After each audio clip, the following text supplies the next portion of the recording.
एक समय में हमारी दुनिया में डायनासोर का राज था। वे वहां चलते थे जहां हम आज चल रहे हैं। इस धरती पर सांसें ली और इस धरती पर लड़ाइयां लड़ी। इन दैत्याकार बड़े विचित्र डायनासोर ने करीब 14 करोड़ सालों तक इस धरती पर राज किया। इन डायनासोर की हजारों प्रजातियां थीं। इनमें से कुछ शाकाहारी थे तो कुछ मांसाहारी थे। कुछ डायनासोर बहुत ही शांत स्वभाव के थे तो कुछ डायनासोर बहुत ही हिंसक और खतरनाक थे। डायनासोर उस समय के सबसे सफल जीव थे, लेकिन अचानक ऐसा क्या हुआ? आखिर ऐसी कौन सी घटना थी जिससे डायनासोर का नामो निशान ही मिट गया? आज हम उसके बारे में जानना चाहेंगे। इसके लिए हमें करोड़ों साल पीछे जाना होगा और डायनासोर के उस अंतिम दिन के बारे में गहराई से जानना होगा। तो चलिए आज से करीब 6.5 करोड़ साल पीछे और जानते हैं कैसे डायनासोर का अंत हुआ। आज से करीब 6.5 करोड़ साल पहले धरती पर मौसम सामान्य था। समुद्र की ठंडी हवा और बड़े बड़े पेड़ थे। चारों तरफ डायनासोर के चिल्लाने और चीखने की आवाजें थी। जब डायनासोर की सारी प्रजाति धरती पर बड़े आनंद से अपना जीवन गुजार रहे थे, तब 10 करोड़ साल पहले ही इनकी किस्मत लिखी जा चुकी थी। 10 करोड़ साल पहले एक छोटा सा धूमकेतु का टुकड़ा जो सुदूर अंतरिक्ष से आ रहा था और वह पृथ्वी से लगभग 20 करोड़ मील दूर मंगल और बृहस्पति ग्रह के बीच बने क्षुद्र ग्रह में घूम रहे एक बड़े धूमकेतु से टकराता है। इस टकराव से उस बड़े धूमकेतु की दिशा बदल जाती है और वह क्षुद्र ग्रह से निकलकर सीधे पृथ्वी की ओर 22,000 मील पर घंटे की स्पीड से बढ़ने लगता है। जब यह धूमकेतु पृथ्वी से लगभग 3,84,000 किलोमीटर की दूरी पर था, तब धरती पर शायद डायनासोर का अंत न होता यदि वह धूमकेतु पृथ्वी के उपग्रह चांद से टकराता। लेकिन नियति को कुछ और ही मंजूर था, इसलिए यह बड़ा धूमकेतु चांद के बहुत ही नजदीक से गुजर गया। 40 किलोमीटर और यह धूमकेतु हर सेकंड पृथ्वी के नजदीक बढ़ रहा था। जब धूमकेतु पृथ्वी के वातावरण के संपर्क में आया, तब इसकी रफ्तार और तेज हो गई। उस वक्त इसकी रफ्तार करीब 70,000 किलोमीटर पर आवर हो गई थी। पृथ्वी के वातावरण में घुसते ही घर्षण के कारण एक भयानक आग के गोले में वह धूमकेतु बदल गया।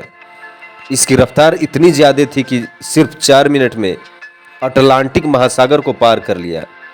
कुछ ही क्षण में यह धूमकेतु मैक्सिको की खाड़ी के पास जमीन से टकराया और लगभग 35,000 डिग्री सेल्सियस की ऊर्जा वाला एक भयानक विस्फोट हुआ। इस टकराव का विस्फोट लगभग 10 हाइड्रोजन बम के बराबर था। यह विस्फोट इतना शक्तिशाली था कि इसके टकराते ही धरती की लाखों टन धातु अंतरिक्ष में चली गई। टकराव वाली जगह पर करीब 180 किलोमीटर चौड़ा और 20 किलोमीटर गहरा गड्ढा बन गया। 16 मिनट 40 सेकेंड बाद इस टकराव की वजह से धरती के अंदर चारों ओर बहुत ही बड़े भूकंप आने लगे। इस वजह से समुद्र की विशालकाय लहरों का निर्माण हुआ और एक के बाद एक सुनामी की लहरें चारों ओर बढ़ने लगी। भूकंप के कारण धरती पर मौजूद सभी सक्रिय ज्वालामुखी बाहर निकल गए, जिसकी वजह से हर जगह डायनासोर और कई सारे जीवों का विनाश शुरू हो गया। धरती के महाविनाश की प्रक्रिया आरंभ हो चुकी थी। इस भयानक विस्फोट से रेडिएशन की मात्रा इतनी बढ़ गई कि इसके 800 किलोमीटर के दायरे में आने वाले सभी जीव पूरी तरह जलकर खत्म हो गए। अब आपके मन में सवाल आ रहा हो कि उड़ने वाले डायनासोर तो उड़कर बच निकले होंगे, तो वो कैसे खत्म हुए? लेकिन उड़ने वाले डायनासोर जमीन से तो बच निकले, पर जो मेटल पृथ्वी से अंतरिक्ष में गया था, वो ग्रेविटी के कारण आग के गोले बनकर पृथ्वी पर बरसने लगा, जिसमें सभी उड़ने वाले जीव का हवा में ही खात्मा हो गया। विस्फोट के 40 मिनट बाद पृथ्वी का वातावरण 100 डिग्री से भी ज्यादा बढ़ गया, जिसमें पेड़ पौधे वनस्पति सहित सारे जीव खत्म हो गए। विस्फोट के 90 मिनट बाद तापमान 200 डिग्री के ऊपर चला गया, जिसकी वजह से डायनासोर व अन्य जीव विस्फोट के इलाकों से हजारों मील दूर थे, वो भी इस गर्मी से नहीं बच पाए। इस महाप्रलय से धरती पर से कुल 90% प्रजातियां विलुप्त हो गई थी। जो 10% जीव बच गए थे, उनमें से भी सिर्फ वही जीव जिंदा रह सके जिनका वजन 25 किलोग्राम से कम था। इसका कारण यह था कि इस महाप्रलय की वजह से धरती पर सभी मात्रा में वनस्पति और जीव नष्ट हो चुके थे, जिनकी वजह से ये बड़े जानवर अपना पेट नहीं भर सकते थे और डायनासोर का काल खत्म हो गया।